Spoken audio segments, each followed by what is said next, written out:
to this special Culture Night event in Wicklow. It's not nighttime, as you can see. It's actually a beautiful, sunny September morning.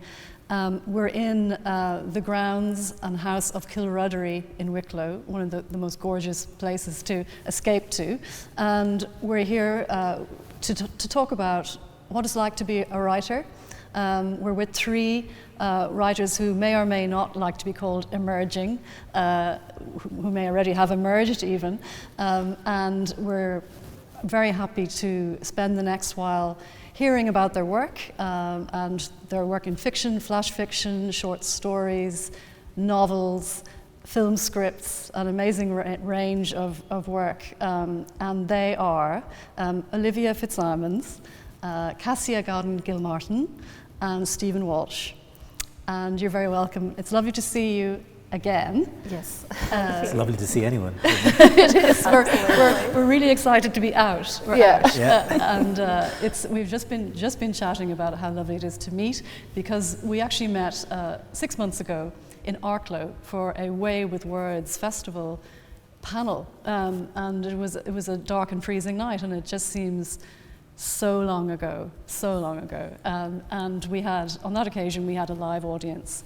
So the reason we're here and being filmed is obvious, that we can't, of course, have a live audience, but we hope that you're at home watching us and that you'll enjoy the conversation.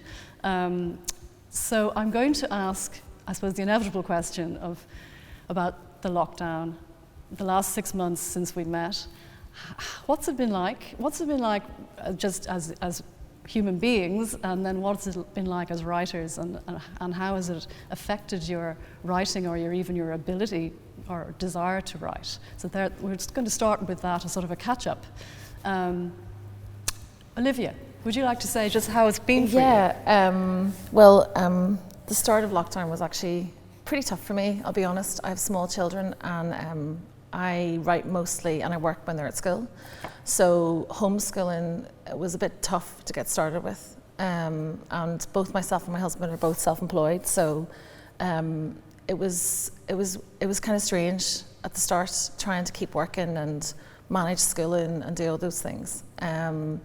But one of the great things was we kept our writing group. We switched to Zoom pretty much as soon as it happened. So the three of you are in a writing group, and also with another writer, Louise Nealon. Yeah. So you kept that going? We did every 2 weeks, and it was great actually. I found that there's been a lot of support with other writers that I know, other networks, and people have really kind of supported you in your work, and everyone's had very different experiences. It became so much easier. We kind of fell into a routine.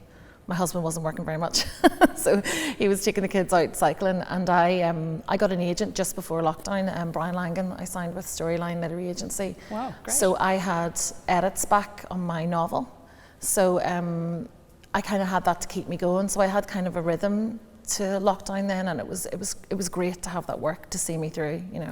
So for me, it became a lot easier. It was a kind of tough start. Yeah, beginning was so strange. Yeah. Cassia, how was it for you, and how is it now as well? Yeah, I've been really, really glad to have these guys and my netmates as a writer, because it has been such an isolating time. I do feel very lucky in that I haven't had to bear the brunt of the crisis. I've been definitely one of the lucky ones. I have a day job that's easily moved to remote working, and I've still been very, very busy. I've been editing and publishing a literary journal that I run called Channel, and I've been working on my own novel on the side as well. So wow. I have had a little bit more free time than usual, and I've been using that, I guess, to refocus on the work that's most important to me. So at the moment, that's trying to finally finish a draft of my first novel. Yeah, and we might come back later to that, switching between your editor's head for editing the journal and then your writing of the novel. But it's amazing that you've been able to keep going, because I know that a lot of people found any kind of creative work really hard. Yeah. You know. Yeah, I think I've enjoyed it in a way, in that creative work is one of the few sources of community and connection I've had in the last few months. I mean, we published issue 2 of Channel, my journal, right in the middle of lockdown. It came out. Wow, that's a great It was achievement. supposed to come out in April, and it was inevitably delayed until July. But we had a remote launch, an online video that we streamed over YouTube, in which we had our contributors send in short readings of their work, but also photography and video that they'd taken from their localities during lockdown. And Oh, lovely idea. I really, really enjoyed it, and I think that gave me the chance to feel that even though I didn't get to meet them this time around, I had a connection to those people, and I knew a small part of their lives. That's brilliant. Yeah, well done for getting the journal out. Yeah, yeah. Thanks. Stephen, how's it been for you? I suppose I was thinking when last we met, we immediately went into lockdown. I hope we're not bad luck as a group. Meeting again and closing this. Hopefully we stay out of it. I suppose I had a human reaction first. Like Olivia, I have 3 young kids. Everyone's head was all over the place. We were all confused and panicking, and writing kind of wobbled a bit because it just felt, well, what are we doing here? We don't even know where the world is going, and it was a really uncertain time. I was right at that moment, my agent Sophie was sending out my collection of short stories to publishers, and she was saying, look, we just don't know. This could be the worst imaginable time for it to happen. Bit of silver lining during lockdown, I managed to get a 2-book deal with Chatto and Windus, which is part of Penguin. So, That's wonderful. which I felt was, given what else was happening in the world, is the least consequential thing ever. But for me as a writer, it was, it was a reason to, and it was a purpose to keep going, because That's wonderful. suddenly I had deadlines and I had to get things done. Yeah. And 2 books, so that's yeah, no yeah. pressure then, though.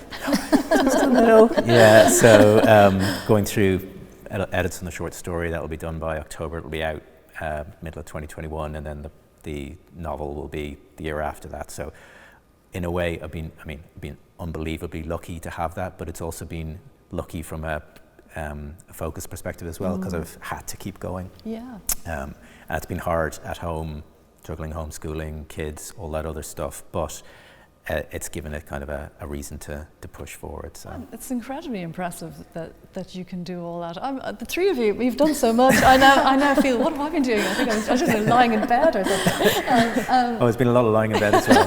Oh yeah. So when actually do you write? If you're homeschooling, you're working remotely in your day job, which is in IT. Yeah. Are you writing early in the morning, or? Yeah, I kind of try to burn a bit of both ends. I write like first thing in the morning for as long as I can, and kind of during lockdown, the kids were staying up late and then waking up late, so there was a little bit of a gap there in the mornings to get things done. But I also find, like, after everyone goes to bed, like 10, 11 o'clock, go back into it there and write kind of differently depending on what end of the day it is. So trying to do it late at night, early in the morning.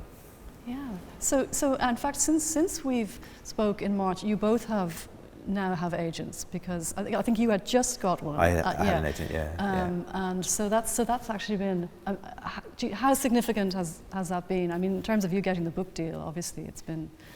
Yeah, I still think in publishing, and I'm happy to proclaim I'm an emerging person and don't know the ins and outs. It still seems really important. I mean, in terms of being able to put work in front of publishers and help you through the process and the contracts and the negotiations and everything. My agent has been great, but also Sophie she's a former editor in her own right, so she was kind of first eyes on stuff before it went out to publishers. That's been really important as well. And now going through a round of edits with Charlotte at Penguin brings her own view to it as well, so it's about balancing both those perspectives. But yeah, so important, I think, to have that agent relationship. Great, that's brilliant. Yeah, and Olivia, how are you finding it? Yeah, it's been great actually, because like Stephen, having a focus, and I also had to kind of switch my hours, so I ended up working after the kids went to bed after 9, working quite late. It's been great to have someone to bounce ideas off, or to Brian Langan's very easy to talk to, so just to say to him about timelines or if this is working. And lockdown has kind of coincided with the busiest period I've ever had since my kids were born, and so I'm also working on film projects, and he's been really helpful, because just trying to balance all the work, and I feel that my novel's in a much better place than it was when we met the last time, and hopefully it's going to go out in submission really soon. So oh really, it's at that stage? Yeah, it's kind of great to have someone who looks after your interests and kind of, not that, you know, I actually get a lot of support from my other writer friends and from our writing group, so we kind of keep going. We kind of, because we're meeting every 2 weeks online, it's just, you have that commitment to getting work done because you know people are going to read it. So it's like kind of having another person who's in your corner, and it's lovely. It's really great. Yeah. So the three of you, tell me a bit how it works when now you're meeting on Zoom instead of in person. Are you still reading bits of your work in progress to each other? Cassia, do you want to just say a bit about how it's going, the writing group? Yeah, so we're still using the same format we've always used, where for each session, 2 of us send work in advance and the group reads it and come ready with feedback. And we've fortunately had Stephen as our tech guy setting up Zoom meetings for us every couple of weeks. So it's worked really smoothly because we're so close and the group is so established that we've been able to carry ourselves through this. But it's been strange as well because we are emerging so quickly at the moment. While we've been in lockdown, several people in the group have got agents and have got book deals, and we haven't been able to celebrate. So being here feels like a bit of a much-needed celebration. Absolutely, it's a beautiful setting. Yeah, and how did you? I suppose the fact that you knew each other really well made it easier to transition to Zoom. Whereas I think if you didn't know each other so well, there's something about the proximity of the screen, the way that we're all sort of eyeballing each other, and like very intensely, you know, with no backdrop and no movement. I find it quite intense. And sometimes very tiring. Yeah, it can make you feel very exposed, and there's something about the time lapse that can happen, the cutting across one another, that would make it feel with new people like you're not getting on or like it's not successful, whereas we can trust that even if a session is a little bit awkward for technical reasons, we know what we're doing.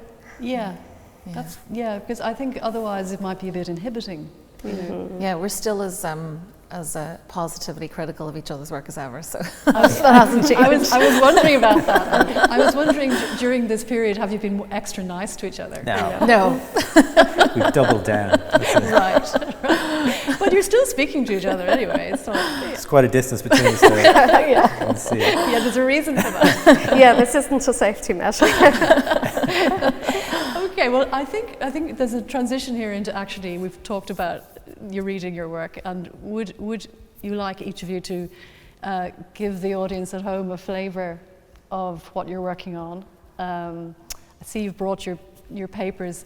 Yeah.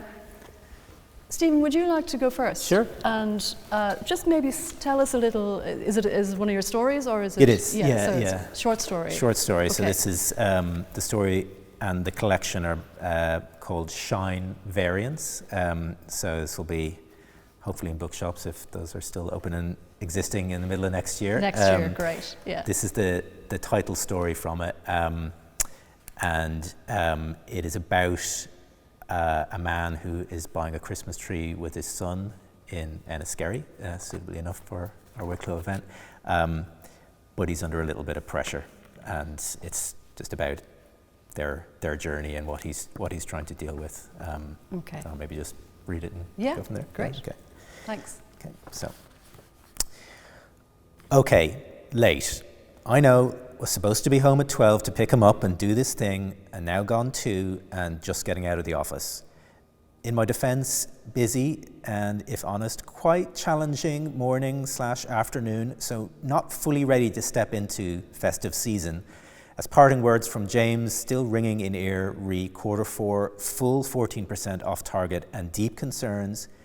These are justifiable as variance from target is pronounced and compounded by Q3 variance and need to address issues. Fully understand, I said, and committed. We'll get out there today and shake the tree, but have also made counter-commitment at home. Texted Nikki, running late, any chance could push this tree thing with Charlie into tomorrow? No, he's been waiting since 12. Okay, on way. Stop saying on the way when you're nowhere near. This is a problem in Q4 too. Have assured will come good, but nowhere near. Have texted Nikki again. I'm outside. Can you send Charlie out? I have to do a quick call in the car. Don't need to do a quick call. Just don't want to go in. Should make call. should let James know working on making Q4 good, but not actually doing. Already called best prospects, all saying, check in after Christmas, let's see in January, enjoy the break, etc. Enjoy unlikely, given 14% adrift and 2 days at best remaining before closeout. Also, nice to just sit in car and take a moment, as house has full feeling, full of kids. Kids fine, generally fine. Just one thing would say, and not a critique of any specific individual, but 3 is a lot, no? House weather moves between extreme screaming and extreme tired. Piles of things everywhere. Piles of clothes in hall and on stairs, piles of twins on floor eating crayons or similar. Nikki mainly asleep on couch when not actually correctly asleep in bed. Charlie often just left to his own devices, as in literally just face lit by screen, and seems content, but not that active parenting. So nice, if perhaps indulgent, to just stay in car and not step in just yet. Plus, enormous amount of together time ahead over Christmas, and possibly enormous more in January if Q4 undelivered, as consequences were made clear in meeting. And feeling slightly woozy, coming down with something, best not infect whole house, possibly make Charlie sick too. The promise, today is tree day, one-on-one special time, very important. Heard that in a podcast on being a present parent, which I listened to on the way home late last night. Here he is. Why not smiling? Not looking forward to this? Very ungrateful if not, as quite a sacrifice to do this today given challenges. Are you excited, I ask? Why are you so late? I was very busy at work, Charlie. You're always busy. This unfair in my view, but not wishing to start on a sour note, so leave it. Onto Sandyford Road and head right away from town. Nice to head toward mountains, away from things, as nature can have positive effect during challenging times, many self-improvement experts say. So we're getting a tree. Not a tree, Charlie. The tree. The best, most amazing tree within our range, which, as of this moment, is subject to pronounced downwards revision. So where are we going to get it? I think we'll just scope out a few places, see what we like the look of. Can I play on your phone? Give it to him. He's watching failed videos, kids falling off beds, into pools, etc. Unclear if people actually hurt, requiring treatment. Assume not, as there's off-camera laughter. Switch on Christmas FM. Driving home for, step into, thank God it's, all I want for. They are raising money for sick children. Give what you can at this special time. That is the worst thing. What must that be like? Life devoted to care. At the same time, horrible thought, but quite a pure way to be. Parents of sick children, humble with noble statements. He's the light of our life. He's made us stronger, more patient, better people. When listen to them talking like this, as doing now on the radio, feel slightly jealous. World excuses you for not having on-target Q4 and constantly tired if you have to deal with horrific illness or similar. Our kids are not sick. I'm not complaining, not wishing otherwise, of course. Our kids are fine. Fine, but not amazing. Look at other people's children at carol service or school play and see faces shining, then look at own and thought is, oh well. Can divide people into 2 groups, shining faces like lit from within, and then non-shining, dullish faces. Ours latter variety. Of course love, but it can be objective for a moment. We'd give them maybe 5 average on looks. Charlie, when smaller, was cuter, smiling, would maybe be a solid 7, some light 7.5, but recently face not so cute, as he's 11 now and sharper jaw where there was puppy fat. Gone from being like adorable gerbil to more like fox. Twins have odd look about them. Twin mouths hanging open, bad eyesight both, and wearing glasses, further disimproving look. May outperform over time as they're only 3, but currently dragging down average score. This is not their fault. Nikki, me, not catwalk material, readily admit, mid-table at best. Low score is manageable when you're a child, but then you grow up and the world says, all right, nice that you're intelligent, caring, etc., but we mainly go on looks here, and you, well, you're okay, but only okay. And confidence, if not good, means you only get with other 5s or below within variance zone. If getting older, more desperate, possibly settle for a 4 or less. Distinct possibility our grandchildren, if any, will be hovering around 3 or lower. While deep worrying about how Charlie will end up with sub-5 wife and we get lightly very basic looking grandkids, if any, he interrupts. You have a text. Okay, I'll look at it later. It's important not to set example. Don't text and drive. We've seen the ads, death on roads, Charlie obsessed with them, children all smashed up, funeral, tears, lone parents staring into the middle distance, if only hadn't been distracted by text. It's from James, he says. Need to speak urgently, re Q4 variants, V concerned, call please. This from Charlie's voice taking the edge off or actually making it worse? Okay, thanks. Is James your boss? Yeah. What's a Q4 variance? It's like when something isn't what you thought it would be. Oh, like a surprise? Yeah, sort of. You like surprises, right? It depends. Some surprises are like, oh wow, a bike. Yeah, that's a good one. Or you could be told, surprise, you have a serious illness. Yeah. Serious illness? He must have picked this up from the radio just now. Lets things like this go into him. Like when he watched YouTube videos about deaf children hearing for the first time, all tears and emotional. He told his teacher he used to be deaf and he remembered the first time hearing our voices. Was crying in class with the memory of it. Had to clarify to the teacher, not the case. Told him that making things up of this nature is confusing for people. Just using my imagination, he said, just to see what people would say. Don't want to crush imagination as this positive, but need to watch, as imagination is sometimes just lies. Do you need to call James? It's okay if you do, Charlie is saying as we pull into the tree place in Enniskerry. This now really pushing in our special time, and nothing I can do about 4:15 in this moment. It's okay, I'll do it later. Let's get our tree first. Lovely. There. That's great. Thank you. It gets worse. It's really, really good. There's so much irony in it. I love the Q4. It's almost like the worst possible text you could get from your boss. Yeah. Fantastic. Thank you. Thanks. Interesting how many references to illnesses there was in it. Actually, and just now I think we have all our antennae out. Can I ask you? And I'm going to ask the three of you.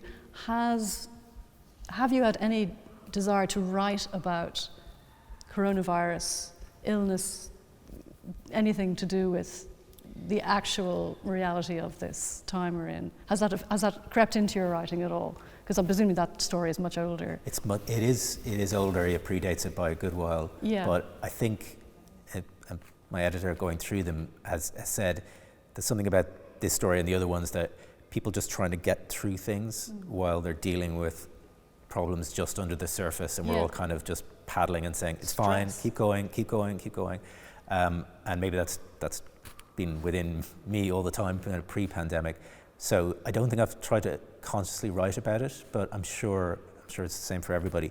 It's seeping in, in different ways, even if it's kind of in diluted or refracted ways. So, but I haven't tried to tackle it head on. But I think we're all just trying to motor on and stay above water at the moment, and I think that's coming out in writing for sure. Yes, absolutely. Thank you very much. Yeah, Cassia, I'm going to ask you now to read a little from your novel. So you've been working on this novel as a work in progress. It sort of sprang from a short story. Yeah, that's right. That was published in Banshee Journal, wasn't that right? Yeah, it was in Banshee last summer, and I've started to very gradually turn the concept into a Landy word since then. It follows a lesbian couple heading off on what they hope will be their last child-free holiday on Atholl Islands, but they're doing that while still struggling with the question of how to go about starting a family. And they're doing that in the context of legislation that's just passed in May 2020 that affects the parental rights of same-sex couples. So it's been strange.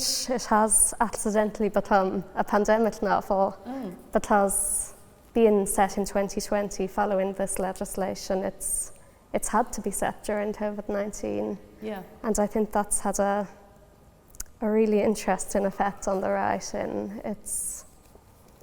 It's made scenes that were already tense just that little bit more heightened between characters who haven't seen one another in a while and now have had to worry about one another's well-being. So you're actually referring to it explicitly, are you? Mm-hmm. Right. So they can't see each other because of COVID, and that's Yeah. becoming part of the dynamic. Yeah, it's set this summer, so it's set during the pandemic, and it follows these two women on a very emotionally loaded staycation of sorts. Right.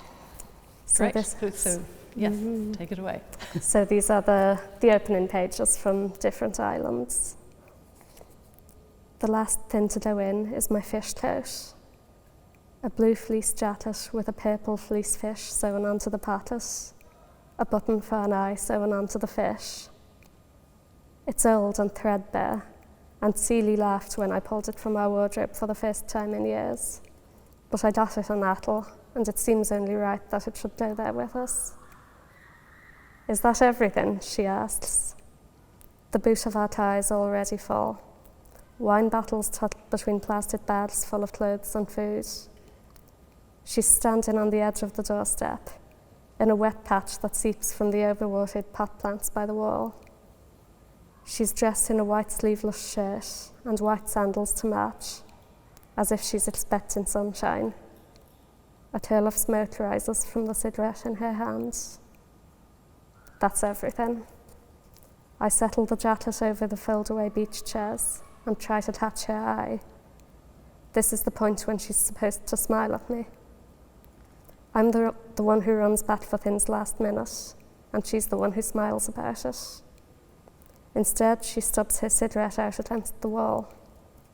She lets her gaze fall somewhere between the car and the clouds, as if she's seeing something I can't make out. One folding chair falls out of place, taking the other with it. I readjust, but they keep sliding forward, sticking out. I didn't know Celie stepped up behind me until she stops them, reaching forward with one hand to steady them on top of the pile. Our things peer out from between their folded limbs. Her paintbrushes, my books, my swimsuit with the photo on the front of a perfect sunset and a pink-stained ocean. Every pocket of space is filled up. The micro is barely big enough for two of us. We'll need a new car when we have children. Inside the car, I let my hands rest on the wheel while she rolls her window halfway down. I glance back to make sure she closed the front door. It's shut. I remember the weight of stones and shells in the pockets of my first fleece jacket. Their edges cool against my chubby child fingers. I remember the waves that shaped those stones, the island wind always stirring the waves, and I want that wind in my hair then. I want to start the car right now, just to get the air around me. You okay? Her hand joins mine on the wheel, fingers curling together. I breathe. Yeah. I know you didn't want to use the sperm bank, but... She stops, waiting for an answer. Instead of turning to face her, I study her hands. Her filed nails, the creases of her knuckles, the lawn artist's fingers that I'd love to see mirrored in a child's hands. I think of the freckle on her left ring finger, just beneath the knuckle, where if we ever marry, a wedding ring would cover it up. The hand in front of me, her right, is pale and clear. I release the wheel, let our linked hands drop between us. I thought he'd say yes. Our friend Niall called last night, saying he'd thought about whether he could be our donor, saying he knew how much we wanted it, saying he was sorry. We'll figure something out. Her thumb strokes my palm. Look at this. She lets go of my hand and picks up her phone from the dash. On the screen is the design from the Fleece Shop's website, the one we found yesterday on a lady's jacket. A fish, like mine in the boot, but this time in rainbow-striped fabric, with a bright blue eye and scales sewn on one by one. They have it on a baby blanket too, she says. I didn't know the shop had a website, or even if it still existed. Celie was the one who found it yesterday and brought it to me in our room. We pored over it in bed until Niall told. We could all match. She's smiling now the way she did when she found the site, as if the gap between then and now weren't swollen with bad news. I didn't know what to tell her. Matching clothes don't make sense for the place we're going. Not for the windswept cliffs, not for the beaches where I went out collecting shells and found only broken pieces all the time. Are we that obnoxious? I pull the car door shut. We are. Insufferable. Her door shuts too. You brought a swimsuit, right? Yeah, as promised. I haven't swum in Irish waters since I was a kid. She's been telling me to try it again, so I patted the swimsuit with the sunset on it. Maybe there'll be eels again, she says. My mum brought me to Atholl every year of my childhood, and I've told Celie all the stories. Baby steps I took across the cattle grid, trying not to let a foot fall between the bars. Salt tastes of seaweed collected on our wharves. Snorkeling, finding fish in the water. Small shiny ones packed together in stools. Hairy ones with their noses in the sand. Eel that had me running from the water, screaming, snake. I laugh harder than the joke is worth. We're grown women, I don't have a snorkel anymore. If we see any, I'll buy you one. Every day she wears the colours she's planning to paint with. I don't think she knows this about herself, but when she's working on mountains, she rushes from our room in green and grey. For a day of sea slopes, it's always blue. Today her shirt is cream, but the rose quartz in her necklace is pink, the soft kind that colours clothes for baby girls. It stands out against the grey of the car seat. I've turned the key and put the car into gear when she says, "Remember how Anna gets into the water?" I smile at the memory of her brother's daughter, like an eel herself, jumping in at the 40-foot last Christmas and gliding through the water. She's braver than we are. When I was a kid, I used to tiptoe in. Took me forever. I used to walk in backwards, I say. Really? Why? This is rare, a story I haven't told her yet, and such a clear memory. Backing out step by step, feet feeling their way through sand or stones, surprised at every frond of seaweed that curled around them. Eyes on the shore, unhesitating family or friends, waiting for someone to follow me in. I think I liked to see what was going on the beach, whether Mum was watching me or whatever. Tush she was, you'd have drowned given half a chance. The car rolls forward, but in the back of my mind I'm walking backwards into the sea. Next time we go on holiday, we'll have a baby with us. I don't know where to fit a child's seat, I realise, or where to buy one. Thank you very much. That's lovely. It's beautiful. It's so much observation and such a sense of how their whole lives are now revolving around this expectation of the child, and how much is weighing, how much is sort of weighing on that for them, and the kind of pressure it's putting on the two women. Yeah, I think the coronavirus situation in a way is helping with that sense of weightedness as well, and that these two women will barely have been able to leave their house together now over the last few months, and they'll have been trapped in the knowledge that they haven't yet decided how to have this baby, and everything about it is up in the air. Yeah. So they'll have had to sit alone with that now. No, I mean that's really palpable actually, and you sort of worry for them. I mean, you worry for the future of their relationship, I think. You know? I worry for them constantly. So do you know what's going to happen? Have you mapped out the whole novel? Or, where are you in the overall shape of it? I have mapped it all out at this stage, at least very roughly. I know they're certainly going to go through some very difficult times, but I've finally actually just in the last month or so reached a resolution for the story that I'm happy with. So now it's full speed ahead to try and get there. Oh, fantastic. That must have felt like a real breakthrough. Yeah, I think it's been a useful time for breakthroughs. Brilliant. Thank you very much. Thank you very much. I'm also noticed your observation of the natural world and the sea and the water, and I suppose that connects with your other role as editor of this new journal channel, which is sort of focusing on nature and the environment, isn't it? Yeah, that's right. So it's an environmentalist literary journal publishing poetry and prose of all sorts that connects to the natural world. And getting to read that work has absolutely been a privilege that's had a huge impact on my own work. I write a lot about landscape myself and about the impact that personally important landscapes have on the formation of personal identities. So to be able to look at the work we're publishing in Channel as models to follow myself is a huge boon. Yeah, it's brilliant that you're doing it. I mean, it's wonderful that a new journal has come on stream for a start, but also that is focusing on that whole nature writing, environmental, that's such a rich theme at the moment, and so many writers and artists seem to be drawn to it.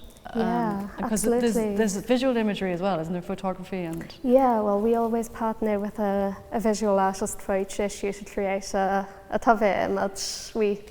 We start with an existing piece of work of theirs that we love, and then we collaborate with them on the design. Great. So yeah, it's definitely a good time to be working in nature writing. I think outside of ourselves, a lot of the larger, more established publishers are finally taking an interest in it. Like the Moth, I know, is running a nature writing prize at the moment, and here in Wicklow there's the new Shaking Bod Festival that just started last year. Yeah, so here in Wicklow. Yeah, it's exciting times. Very exciting. That's wonderful. And you know,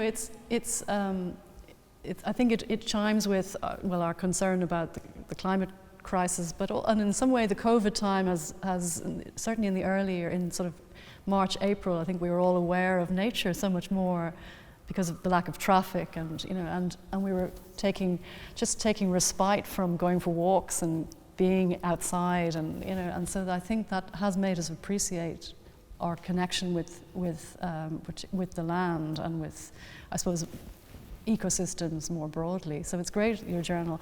Where can people get it, by the way? Go to your website? Yeah, we have a website. It's at channelmag.org. Channelmag.org. Both our issues 1 and 2 are so far can be bought on that through our site. Directly? Yeah, directly through our site, and we also have a number of statists mostly around Dublin, so those are all listed on the site as well. We've Butts Upstairs, the Winding Stair, a load of my favourite shops around the city are starting us, so fantastic. I'm delighted with us. Yeah, great. Well done.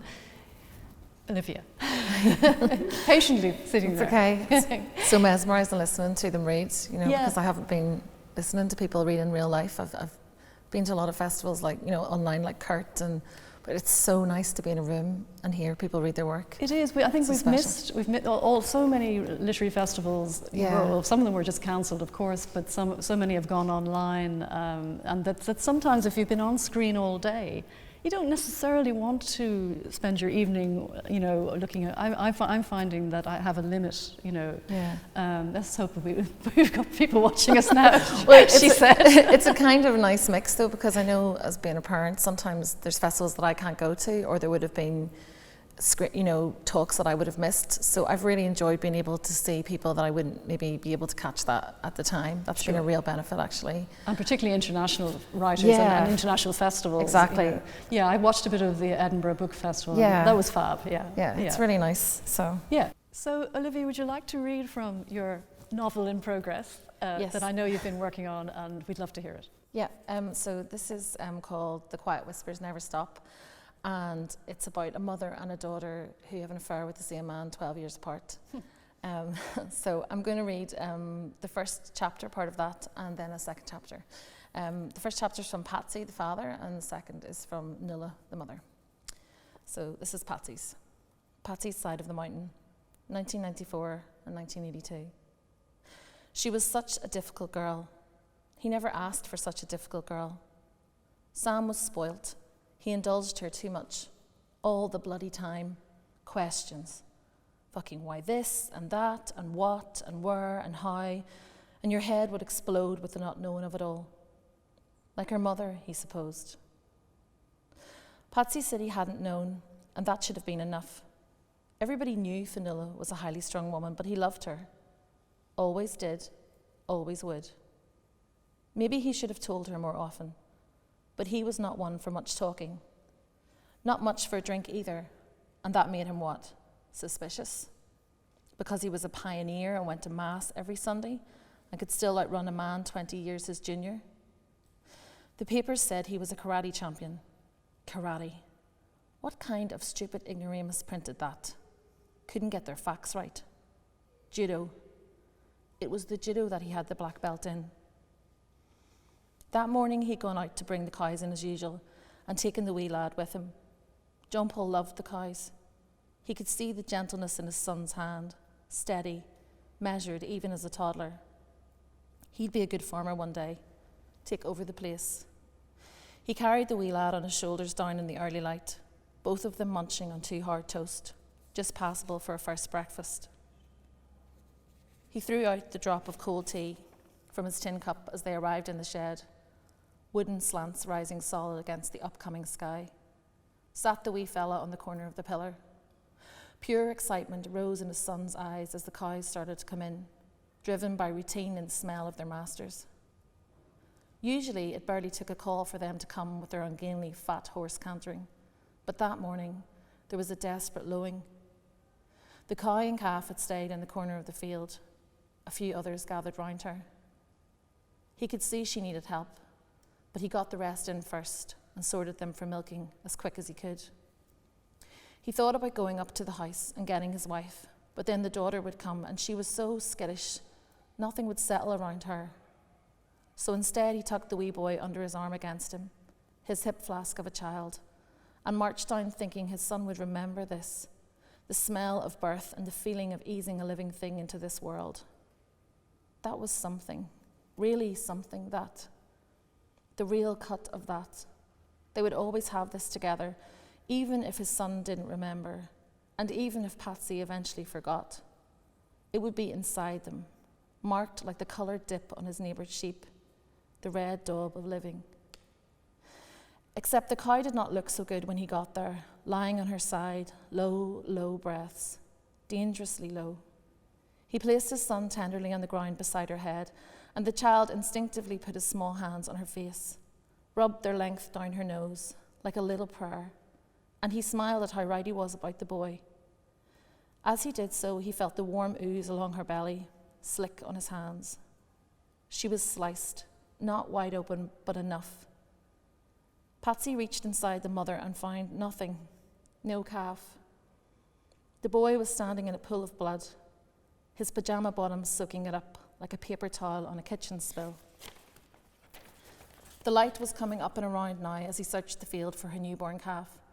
In the half-light he saw a heap of twisted, broken legs and blood, and he tucked the boy tight into himself despite his protests and headed over.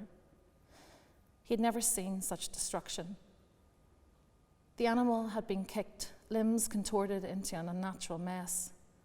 The boy twisted around to look, and Patsy felt his little body shake, so he pushed his son's face firm to his shoulder to stifle his cry, backed away, headed towards the shed, all the time holding his son rope tight. When they got back, Patsy fished a sweet from his coat pocket and bribed the boy to stop the onslaught of tears. He took him to the tap outside. There was a nub of soap hung on mangled blue biner twine by the wall, but not enough to get the blood from the cracks of both their hands. He focused on washing his son's soft, tiny palms, checked the animals again. He figured whoever did this was long gone. He fetched the gun from the cupboard, relieved it was still there, and loaded it carefully. The boy watched him religiously. Every click and lever made his eyes pop. It was never the right time for this, but he took his son's hand and they strode back across the field, lit by a sun so bright it made his eyes water. That's what he told himself. He had never enjoyed this part, putting something out of its misery. He was glad his daughter was in her bed asleep. Sam would have made a scene, That girl would be curled up inside her mother still, absorbing all the love Nuala had to give if JP hadn't come along. Sam was soft. His son too, but that would be gone now. 2 was young, but he'd been about the same age when they put down his father's horse. It was his father had done it. His dad cried after, and Patsy never saw him shed a tear for another living thing. He didn't know his father could feel regret until that point. It was a piece of his old fella that he'd wanted to see more of, but it never happened again. Patsy checked his watch. No point waiting. He dragged the boy, who was gurning now, tired, hungry and cold, he supposed, across the open field. He would do this, then drop the boy into his mother and finish up. Call the vet leader for the death cert, get the paperwork in order for the insurance. Get the police up to the yard for all the good they would do. They never seemed to be able to catch anyone for anything round here. He reached the cow, felt her breath almost gone now. Seemed ashamed to waste a bullet, but still, she could go on for another hour like this. The boy was talking to her, singing something soft and low. Old MacDonald, he thought. Say goodbye now, son, he said. The boy's puzzled face shut up, holding all the innocence he would ever have in that moment. The boy hesitated, and Patsy swept him up with one hand, tucked the boy between his legs, trapped him, the child squirming. Then without pause, cocked the rifle and fired. The echo of the shot mingled with the child's cries of fear and shock, but it was done. The cow was gone. Now, there's not a thing wrong with you. Away on of that, you're all right, stop it. He gathered him up and marched back up the field towards the house. Only his mother would stop the sobbing that he could not stand. The wailing of his children was a thing he could not abide. So I'm going to read a very small chapter from the character of Nuala. This is called Sediment, and it's set in 1982. The children are like gold, and I'm the stream. Sometimes I flow away alone, but in the morning I wake up, and there they are, deposited around me. One curved into my back, the other under my chin, my arms like low branches around each, entwining them to my heart. I fear for the day they don't settle with me, but slip upstream and out to the wide, wild world. I fear and I yearn for it, remembering that I want them to leave me as much as I desired them into this world. I deposit stones of discomfort and stir up the sediment of their tiny hearts, muddy all ahead of them. But for now they slow at my bend in the river and settle into my sides, little slips of love and want and need, until they outgrow me, are mine no longer, and we slide back into sleep. Oh, thank you. Thank you. That's really beautiful. I mean, there's such strong feelings there between mother and children and father and child, and then the observation of your knowledge of animals and farming, and it's incredibly vivid, the scene with the cow. So yeah. What was the starting point for you on this story? I wrote a short story actually that was set. I thought I was writing stories that were set in a place, and it got me onto the Sting and Fly course that I Where met. you all met. Guys, yeah. And so for quite a long while, I suppose for a couple of months, I was really set that I was doing an intercalated short story collection, all set around one place, and I kept being told it's a novel, and I kept saying it's not a novel, I can't write a novel, I don't know what I'm doing. And then I kind of realised, so it started with a short story, and very quickly after I had accepted that I was actually writing chapters of a novel, then it became much easier for me to write it. Yeah, you stopped fighting it. But I just felt that I hadn't been writing for that long, and I was really like, I can't be writing a novel, you know. But it kind of, and it kind of moved down very quickly, and I wrote it very, like the first draft in a really short time during the course that we were on. Yeah. So now you're working with your agent on edits. Do you have a timeline, or what are you aiming for? Yeah, so I'm on the kind of second round of before we send to publishers, and he's been really good. Actually, it's been good to have a deadline of my first set of edits, and now I've got a couple more weeks to do the next batch, and they're not huge. They're just some timeline issues. I say that like, but I've been really busy during lockdown unexpectedly, and so it's kind of like the novel's the first thing, and then I have some film. I got some funding for a feature film that I've written, and so that's going to be happening. So once my novel goes in, then I can work on the feature film, and so it's kind of this, you know, everything has to work to a deadline so that I can move on to the next piece of work. Of course, I understand. But it's good because I can go between projects, and I find that it's really nice to collaborate with people. So obviously with your writing, you're just writing for yourself, but on the film projects I've been collaborating with another writer, and there's been some kind of salve or balm in that, you know, having another person to talk to about the work. And so for me, I think I just kind of want to get this done so I can send it out to the world and start the next book, hopefully. And are you, and this is a question for the three of you really, are you focused on being published by an Irish publisher? Or no, in your case you're not. So how much was that a consideration, or is it for you? I don't know. I think I'm probably writing, I'm writing the local and the global a bit, so I'm kind of, like, I'm hoping someone in Korea might read my book, you know. I want to reach a wide audience, you know, I really do. So what do you think, Cassia? Does that have a bearing on how you think about where you'd like your novel to end up? Certainly, I'm very concerned with being read in Ireland, and I know that a lot of the novel's concerns are very local. It's in essence about a very particular legal situation that's happening in this country. Yes, yeah. But at the same time, if a UK publisher were to offer me a deal, I don't think you wouldn't slam the phone down. I'd slam that we won't down. say no. Probably no, not. I think I'd be very glad to have either. There's some wonderful publishers in this country, and I love working with people who are local very closely, so I'd really enjoy that. But at the same time, the size and the scope of the UK scene is really exciting. Yeah, and I think an awful lot will depend on the relationship with the editor anyway, and that's so important that you find the right person. The three of you really are sort of models of creative industry, and no, I'm so glad that you've been able to work and continue to work on your books, and it's really impressive. It's fantastic to hear you read today, and it's lovely to be in the same space. So I wish the three of you the best of luck for your forthcoming projects and books, and for the journal. And I want to thank you for coming here today. We'd also like to thank the Arts Office of Wicklow County Council and the Arts Officer Jenny Sherwin, who's put this whole series together for Culture Night this year. There'll be other events which will be pre-filmed like this one was. And also I'd like to thank the producer of the event, Liz Kelly. But most of all, thanks to our three writers, and thank you.